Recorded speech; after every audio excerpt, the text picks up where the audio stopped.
with the pugilistic plan. Steve Swift, Steve Swift. Who's the puncher with a chance? Steve Swift, Steve Swift. The boxing news brought to you, Steve Swift. The rambling review man. Who's the man with the pugilistic plan? Steve Swift, Steve Swift. Who's the man with the pugilistic plan? Steve Swift, Steve Swift. Who's the puncher with a chance? Ding, ding. As the wonderful and sadly missed Carl Weathers would say, in the third Rocky movie, the favourite of my Rocky movies, because of, or not my Rocky movies, the Rocky movies, I didn't make them. I mean, I'd be blooming rich if I did. Not that I'm not rich anyway, but you know, I'd be mega rich. Anyway, it's my favourite of the Rocky movies. Why? Well, mainly because of B.A., Mr. T, Clubber Lang in the movie. Mainly because of Clubber, what's your prediction for the fight? Prediction for the fight? Pain. Yeah, he did it better than me. But, you know, I did like Mr. T in that. Not so much in the A-Team. I ain't going no pleading, fool. Here, B.A., drink this milk. Okay. They carried on doing it. And every time he fell for the milk. He fell for them every time. Fell for the milk. That sounds like some kind of game show. Hello, everybody, and welcome to Fall for the Milk. Anyway, that is one of my favourite Rocky movies. And, of course, we have the thing at the end when they fight each other. Ding, ding. And it is round 7. Is it round 7? It is round 7. Yeah, I'm beginning to flag a little. But I'm sure I'll rally. I'll rally in this round. It'll be my best round for some time. Because there's quite a lot to talk about in both the business of boxing and the boxing of boxing. So, I always like to start with a fight that, and then I'll do my video. The most whimsical jape of the season, I think you'll find. Anyway, yeah, I like to start with a boxing match, and just to talk about the boxing of boxing before the business of boxing inevitably takes over. Inevitably. Oh, yeah, lovely. I've been to the gym, you'll see. So the tash isn't curling as much. I'm a little sweaty. You didn't need to know that, but I want to add some local context. Anyway, the boxing match I want to talk about today is really quite a sad one. And some people won't be sad about this situation because this is the once storied and titled, as in belts, and once agitational and annoying, in my view, Adrian Broner versus Blair the Flair Cobbs. It's not just one Cobb. No. Several Cobbs. I mean, there was only one person in the ring. It wasn't tag team boxing or anything like that. The less said about that, the better. And Cobbs has fought as many... No, he's the same age. That's right, 34 as Broner, but he's boxed. I was going to say wrestled again then. Boxed half as many fights, and he's had a layoff of 2 years. So you kind of expect... Look at those bananas behind me. Might munch on one of those later. Anyway, you kind of expect that he might be a bit ring rusty. But that didn't really matter because Adrian Broner didn't really bring anything. I mean, it's sad to see. As the commentary said, he's still got some fans and they still stick with him, so he's still doing it. And they do. The fans do still go and see him. And there are some weak chants for Broner. But really, he's not going to get a title anymore, is he? He's not going to... He can't... He might ascend up the greasy pole, but I doubt it. At this point, he's fighting because... Well, not for pride. It didn't look like it in this match anyway. For money, perhaps. Maybe he's not putting enough money away. I don't know. But it does seem like he has to fight. And it did look like he didn't want to fight at the weekend. It was on Friday, actually, last Friday. Yes, I need to clear my throat there. The gym has displaced some phlegm, I suspect. Anyway, Not going to spit that out on camera, obviously. Maybe later on. Maybe save it for later. Anyway, it wasn't a good sight, really. Cobbs, I mean, after, apparently, there have been some shenanigan on social media with, apparently, again, it's reported, Adrian Broner talking about gun violence against Cobbs and making homophobic slurs, I think against Cobbs. We don't need that, do we? As Chuck D said, we don't need it, do we? Or was that Flavor Flav? I think it's Flavor. In Don't Believe the Hype. Yeah, that should actually be the soundtrack to this show, shouldn't it? Yeah. Could you make that happen? Can that happen, Tid? Can you make that happen, Brady? Could you? Anyway, maybe not, because you might have to pay a lot of money to Public Enemy. Now, it wasn't great, and Cobbs beat him all ends up. He enjoyed it so much he was able to smile at him at the end of rounds, and Broner had nothing to come back with. He just sort of swatted him away as if to say, "Don't bother me. I've got a stool to sit on." He was faster. He was able to let his punches go. He had, I think it was a right hand that was just available to him throughout the fight. Blair Cobbs, he put Broner down in the second round. It was a straight right, I think, if I remember rightly. I think it was. It was almost a ramrod jab, to be honest, and Broner went down quite hard, but he didn't put him down. He didn't discombobulate him or anything. He was off balance. Put him down and he sat down quite heavily. That's not good for your ego. And I suspect that no fight is good for Adrian Broner's ego now, because he lost. It was wide. He wasn't first to the punch. He didn't throw very much. He didn't seem as though he had a tactical basis. It was all over the place. He didn't bring anything. And clearly Blair Cobbs thought, well, I mean, he should have put him out, Cobbs, really.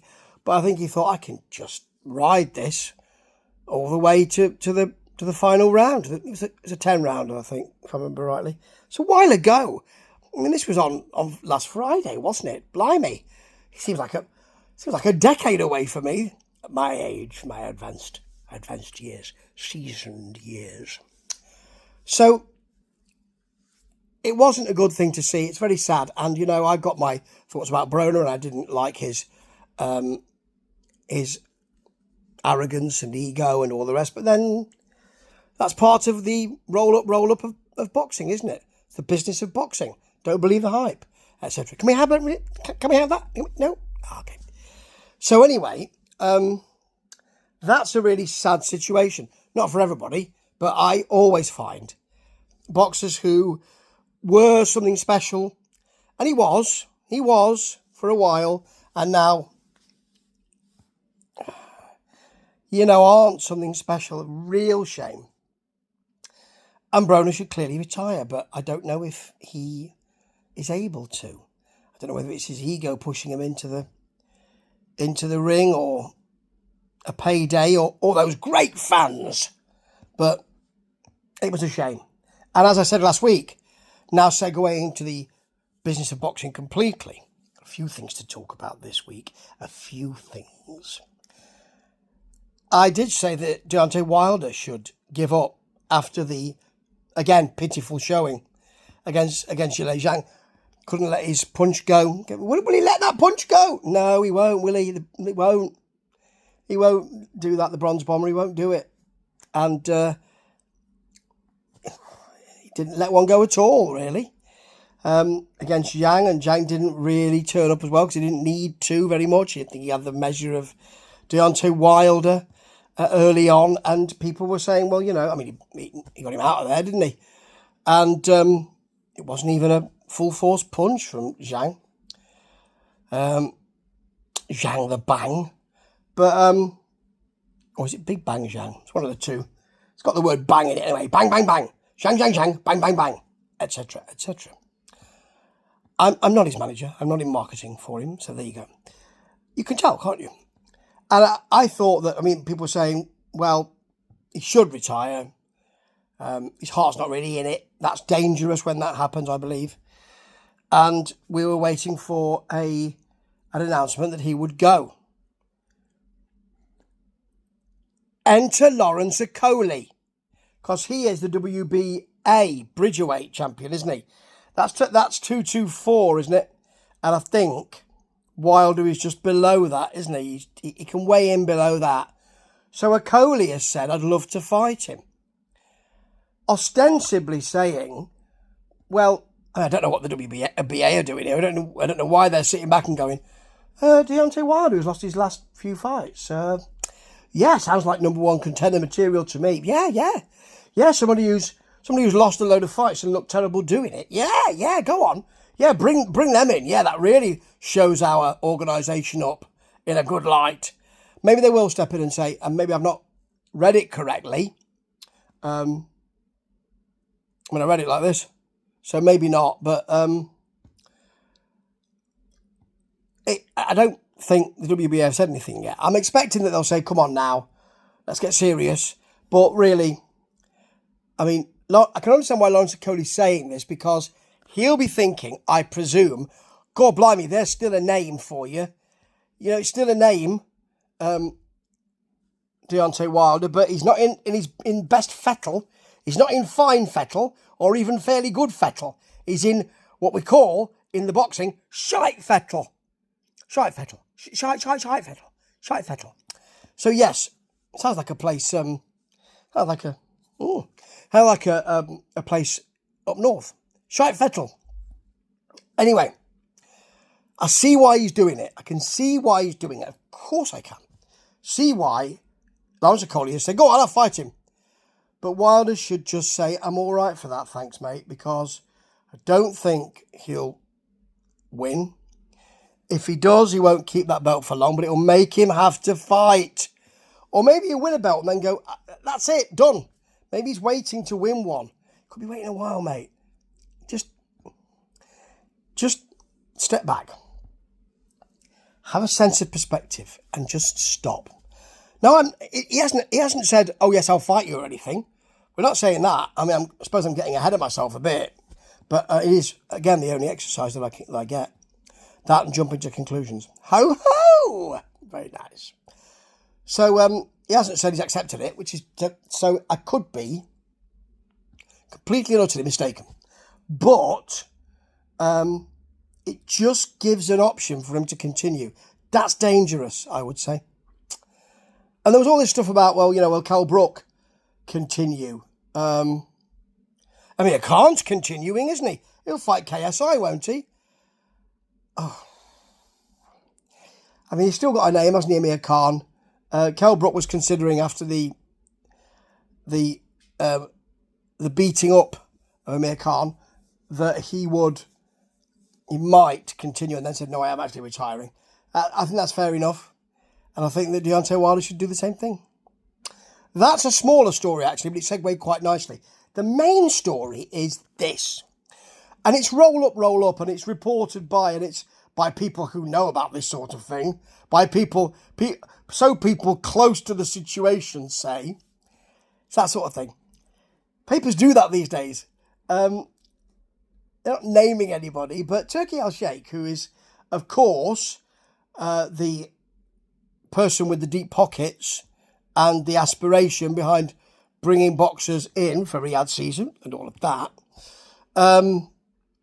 he has said, it's reported he has said, we don't know if he said this, let me make that clear, we don't know if he said this, that what he will do, or what he wants to do, is create a league of boxers.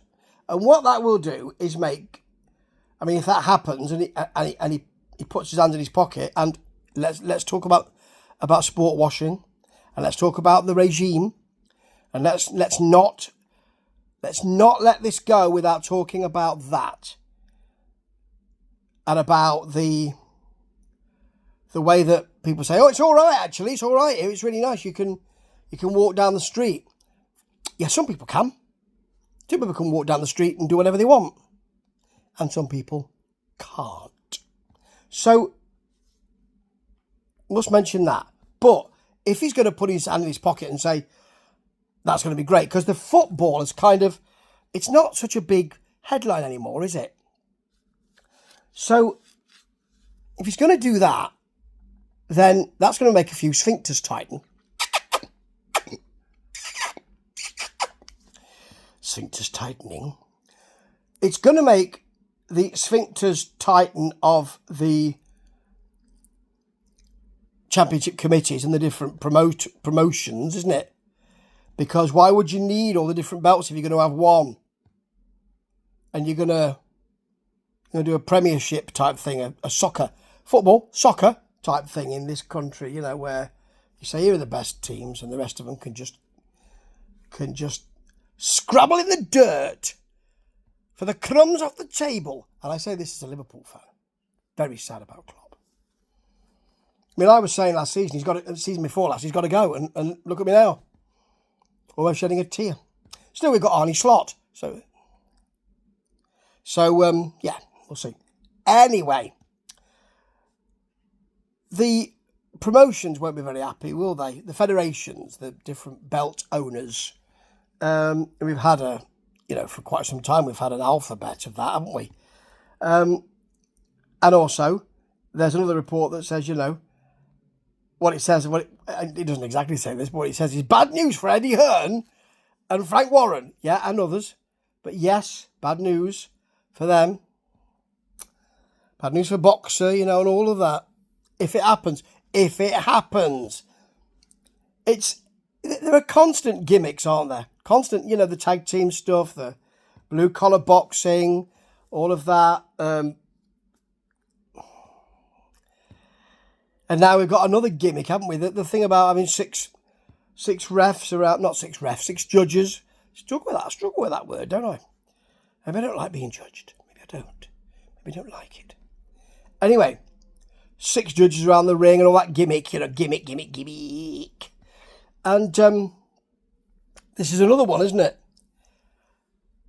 Anyway, moving on from that. Meanwhile, in gimmick land, we've got Mike Tyson fighting no more.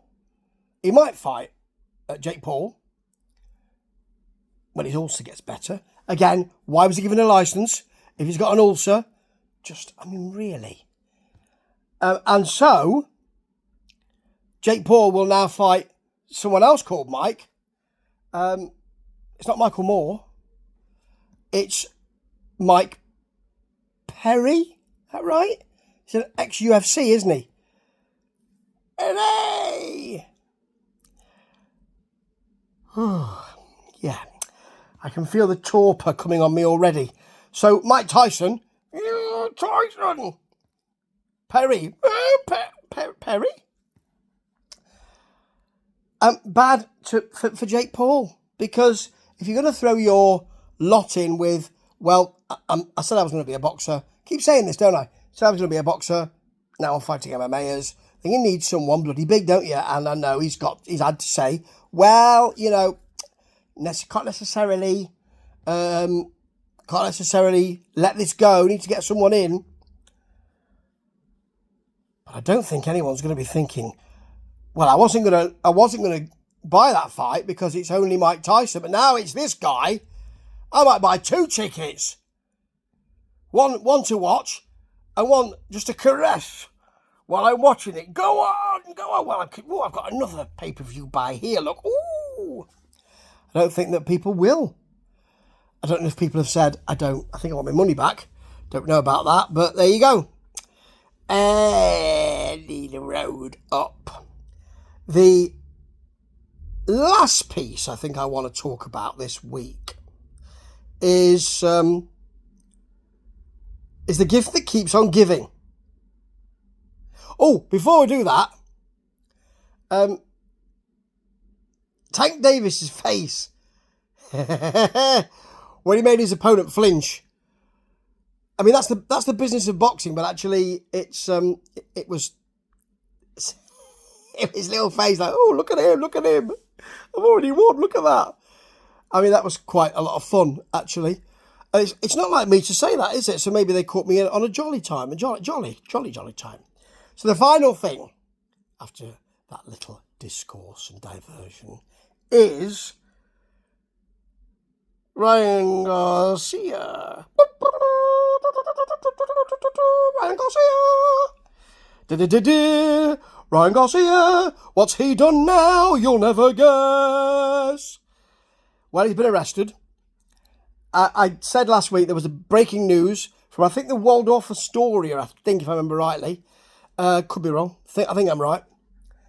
That he was not causing damage to himself or a worry in that way, but that he was causing damage, and that they weren't happy about that. And they said that that the hotel called the police. I think his family had also called the police for some kind of welfare check, and he was arrested because I think he's caused some damage. So he's been in jail for 3 days. And he said that, it was hell. And he said, oh, it's something to the effect of, isn't it a coincidence? Me and Trump in jail at the same time. And then immediately said, I don't know if Trump was in jail, but that kind of thing. Yeah, well, he's going to have to be, I mean, to make it a coincidence, you've got to have the same basics. It's like what a coincidence, me being in England and you being in Spain. Well, it's not really a coincidence, is it? Oh, no, maybe not. No, a coincidence is when things are, What a coincidence. Me thinking about you just as you walk through the door. That's what a coincidence is, Ryan. It's not, you're not in jail and I am. It's a coincidence. He didn't delete the tweet. So delete the tweet or the X. Yeah, that brand name change is not really taken, is it? He didn't delete it. Didn't delete his message when he realised it didn't work. He just carried on. But what he did do was say that I'm going to live my life differently. Not exactly that, but that sort of thing. And he bigged up Christ. So maybe he'll become a very different person. That's the only way you can go now, isn't it? Because if you go down this road, then at the end of it is serious jail time, isn't it? Now you've done some jail time. If you're going to push that on your branding, it's like saying, well, I'm popular for drinking, so I need to do more drinking because that's what people know me for. And now I'm an alcoholic. Oh dear. I'm not saying he's an alcoholic. No. But when you say, well, I've done some jail time, and actually that's probably edgy, so I should look to, I should be doing stuff that maybe ends in jail time. Then you're in that world, aren't you? And he needs to move away from that. And as I say, it's stacking up now, isn't it? It's not stocking up, it's stacking up, Steve. Yes, it is. It's like stomping and stamping ground. It's stamping ground! It's like being behind people. Sorry, it's not like. It's similar to being behind people in a coffee shop who say, can I get a latte? No, because then you'd be working there, you bozo. You can have one from a trained barista who's probably had done a course for a few days. I don't know, maybe a year. No, you can't get. Can I get a pint of beer? No. Because I'm going to pull you a pint because I work here and get paid for it. Get away from behind the bar. Anyway, he probably needs to move away. Things are stacking up. He's got the Ostarine situation. That sounds like a 1970s movie. It's like the Osterman Weekend, the Ostarine situation, starring James Coburn. Anyway, I'd watch that. I have to say I would because I like James Coburn. So he's got that, the sample A and sample B positive, which is negative for him, test results. He's got I did very well, but can't against Haney, but that probably will be wiped and expunged anyway, and I know I put him down. But Shakur Stevenson has said the way that that Garcia fought at that fight. I thought he was on something. It's all right after the fact saying that, isn't it? I thought he was. Oh, I thought he was. Did you? I didn't notice. Anyway, Ostarine wouldn't make you Ostarine not going to pep you up, is it? It's not like a pep pill, is it? Is it? I don't think it is it? It's not like taking a big nose of coke or anything, is it? Not that I'm saying he did any of that. I'm not saying he did any of that. But Ostarine's not like that, is it? Anyway, he's got all these things stacking up, you know, some of the tweets and all that. Just lay back. I mean, if you did that, it wouldn't be good for my business of boxing, but it would be better for you, Ryan. And I know you watch this. Well, I think he does. So I'm not giving you advice because I wouldn't do that. I'm not your dad or anything. What I'm saying is, you can put your faith in Jesus, but put your faith in yourself as well while you're at it. And just see what might be best for you. Got very serious, didn't it? So, we'll have more Ryan Garcia next week, won't we? The brouhaha will motor on, rattle on, roll on, and we might have some good fights in the middle of that. But the business of boxing will always trump the boxing of boxing, won't it? Ta-ta.